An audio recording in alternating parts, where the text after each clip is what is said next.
I remember when I was a little kid, and every time we'd go out to the store, I would always be begging my mom and dad for, vending something from the vending machine. And it was always kind of a distraction, obviously, but I there wasn't really anything like super, super crazy amazing about these vending machines other than like I knew I wanted something from it. And but that was really, my only relationship with it. And that still to this day kind of is. It's, you plop these vending machines into a store somewhere and they kind of just are there and for, whatever products are in there, and people once in a while come in and make the transaction and they'll get what they need to get and then move on. And I think I've thought for a long time in my career that it does kind of feel like that sometimes as a creative. And so whether you're in the creative industry or you're just a creative within a company or you're running your own thing, I do feel as if we are treated like a vending machine sometimes, where you know you've got you're kind of there, and in some seasons maybe it is crazy where people are asking you for a lot, or it's the slow season and it you're just kind of there, and people don't really want you know want you until they actually really like need something. And going a little even deeper into that picture of a vending machine or just a machine in general, I think the problem is that a lot of times us creatives can feel that way because we are really only oftentimes seen for our output. And what I mean by that is, the relationship is usually, no matter what context you're in, it's usually, hey, we need this thing, or we're doing this project and we need you to make this. And a lot of times, and it's not everywhere, but it is very prevalent in a lot of places, which is, hey, I need this, you give me this, and then you make it. And then if it's not good enough, I'm going to tell you why it's not good enough, and then we're going to once we're done with that, we're good. And then on to the next thing. And I think that can feel the problem that I have with that is that we are too often treated as like a transaction. And so that's what I want to talk a little bit about today, because not just from the creative's point of view, but also from like maybe if you're a leader within an organization or a company. And I think I want to try to give a little bit of both sides here, because I made a post on Instagram about this, and I feel like a lot of people resonated with it. And I did talk a little bit about that. I touched on it a little bit on the last video. And so I wanted to just talk a little bit about that for a second. So what do I mean by, a vending machine? And I think that's what it is. What I said earlier, and that is you come to this creative, and or you are the creative and someone approaches you and there's a request that is made, and then you make it, and that is it. And then until they need the next thing. And my concern about that is I would actually probably argue that this is one of the contributors to creatives eventually over time getting burned out or tired of the job, or whatever it is, or just not happy.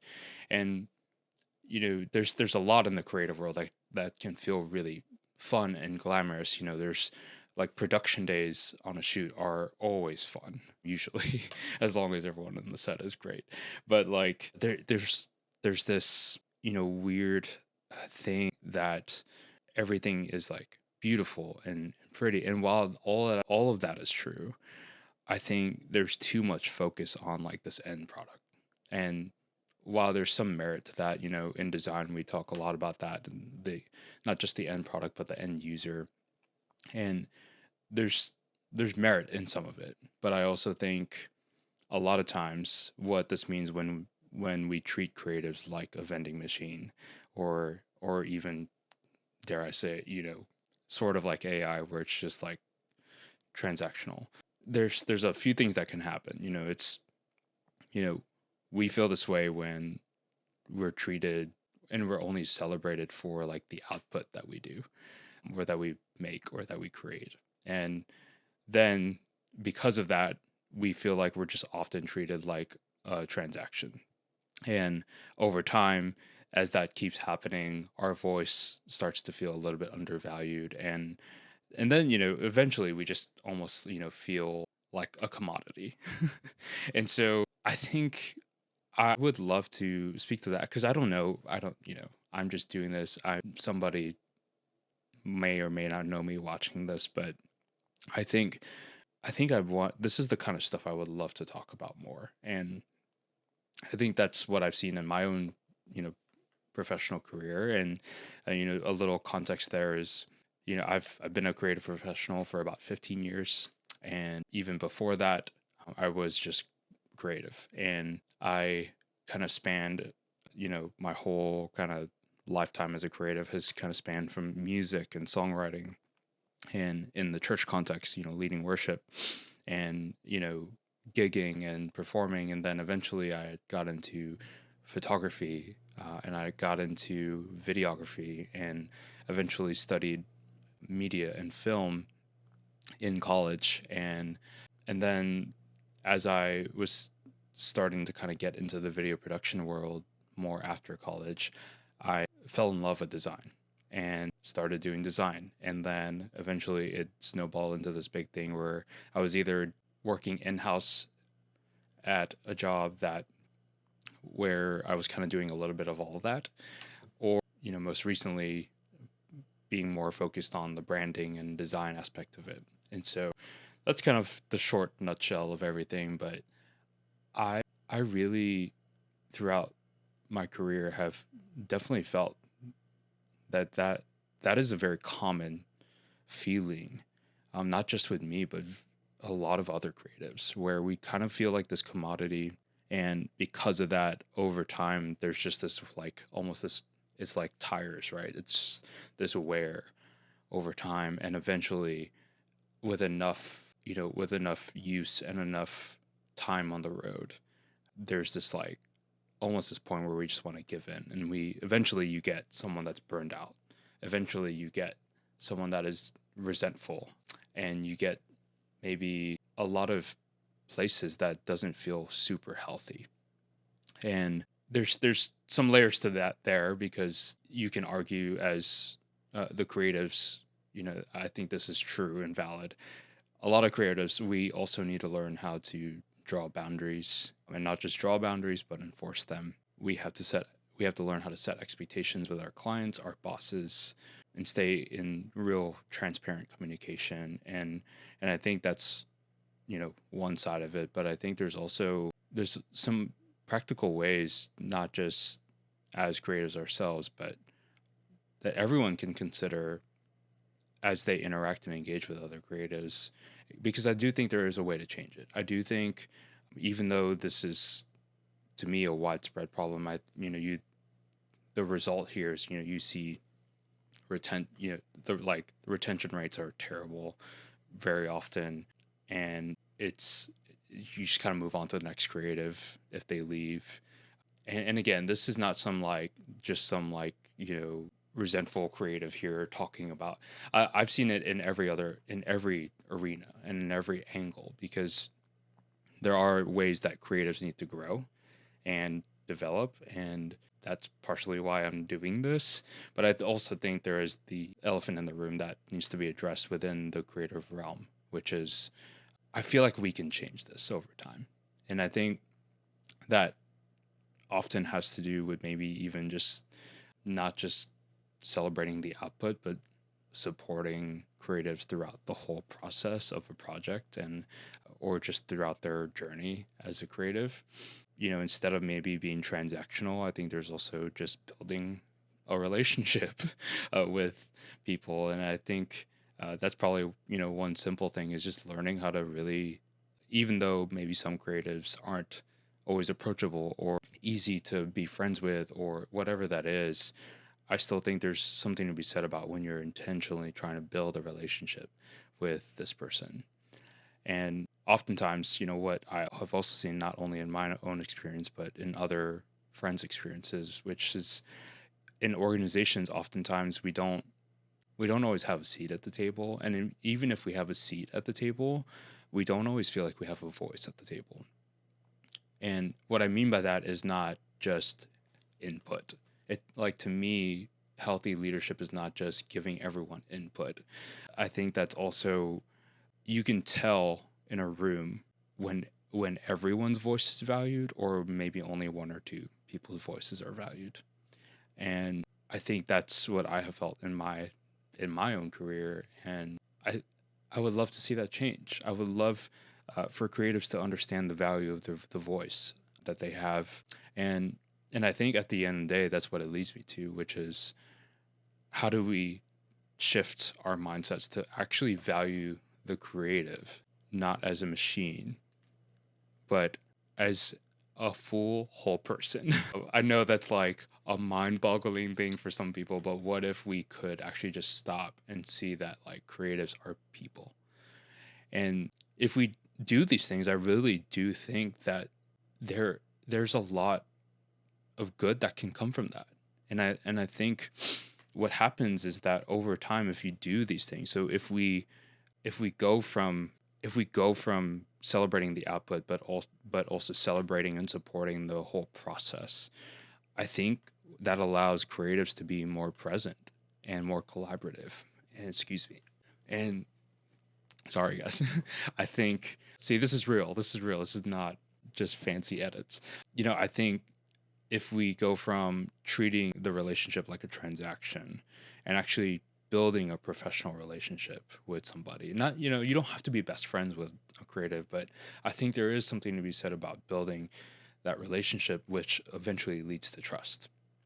And then if we can, hopefully what we would see is, we would start to see if there's a creator that feels undervalued, and the voice just is not, you might have put them at the table or given them a seat, but like, if you actually like trust this voice that's in the room, I think you might be surprised at what you might find.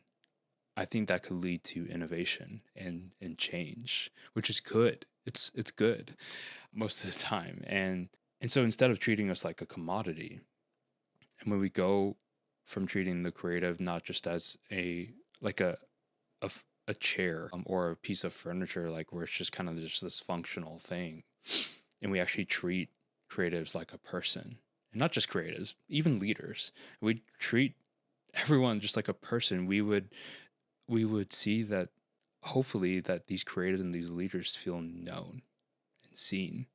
And half the time, that's the issue. Is, I mean, think about the vending machines. My wife and I did a trip, celebrated our 10-year anniversary in Italy recently, and you often see at these train stations, like, all these vending machines that are kind of smack dab in the middle of the platforms, and most of the time, for the most part, they're pretty much ignored, because usually they're probably overpriced and stuff like that. But do we want to treat creatives like that, where it's only when we actually really, really need something from it that we actually come to it, and or are we going to move away from that mentality and see this creative as a person, and see that they could actually bring true value and impact and meaning to our companies, into our organizations, into our businesses? And so I think the way that I see this kind of, changing, the way that I see this changing is, if we actually bring genuine, like, real support to creatives, then we'll feel loved and valued throughout the whole process. And it's not just about, like, a make this look pretty. It's not just about make this, could the conversation for a designer shift from, hey, this is great, but make this bigger? Or can we actually shift that language and that the way we interact and engage, and say, hey, I've really seen how hard you've worked, and I want to know, like, what can I do to make the process easier in the future? Do we need to change how we do feedback cycles? Do you need more support? Do you need help? The answer is most likely to all of that, yes. If we do that, we not only get someone who's present in the work, we also get empowerment and equipping a creative throughout the process when they feel supported. And throughout that, we hopefully see that relationship build and build and grow and grow, and just there's eventually there's this trust.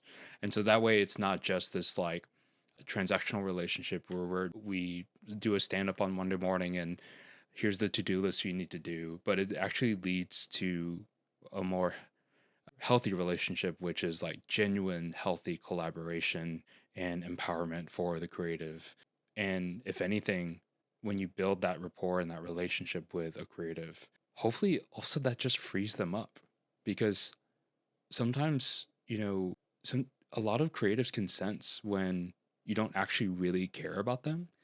And then so what happens is that you've eventually see these creatives start to almost like disconnect and just kind of like choose that vending machine mentality, because when you walk in a room, they're walking on eggshells or things shift.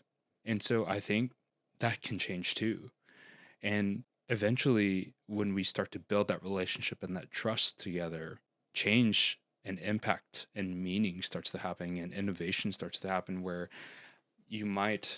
so it's no longer just, hey, in a meeting saying, hey, we would love your input on this, or we would love, Freddie, what do you think? That is one of my least favorite questions in a room like that. It's not just what do I think, it's more so what questions can we ask creatives to help them feel like they have the ability to shift the room or shift perspective. Because oftentimes that means not just giving input, it means also letting them, when they start to speak, actually really listening. Like, if you ask for my input, but then once you ask for my input and you go back to your computer or you go to your phone, or you can tell you're not listening, how am I supposed to feel valued in that? And how am I supposed to be willing to like bring some innovation or inspiration or whatever that is you're wanting from me? So I think there's something there where like we just have to understand like creatives can bring like really, really significant impact to an organization. And you see creatives that are creating unbelievable things. It doesn't even matter that we're in the age of AI. There's still creatives out there that are creating unbelievable things that shift the whole culture of a company through branding, or tell an unreal story through their videos. And so I think there's something to be said about, hey, this isn't just like, this is it's making, this is not just, hey, give me your input. This is, hey, I see you and I know you and I want to hear from you and I want you a part of this thing that we are on. And so I think there's a shift there. And then I think that leads me to that last thing, which is, when was the last time your creatives felt seen? When was the last time they felt known? Like, what do you actually know about them? Do you know what makes them tick? Do you know what actually makes them come alive? Do you know how many dogs they have? Those things, I think, there have been times where I've been on certain jobs and certain people are like, what do you do here? And you're like, really? I've been here for 2 years. And so I think, that's the thing is, if we can shift away from this weird like thing where we treat creatives like a commodity in a vending machine, then we might see some actual impact. And so that's where I'm at. And I think that's a good place to stop. And thank you, just, real quick, thank you for those who've been watching and who've come in recently. I'm really honored. I'm so small. My channel is so small that I'm so happy even if I get 5 views or one subscriber from a video. And so I really appreciate that. And I appreciate you who keep watching. And until next time, my name's Freddie. And I hope that today, if you're a creative, or even if you're not a creative, that you just feel seen and known and loved and encouraged today. And I hope you have a great one.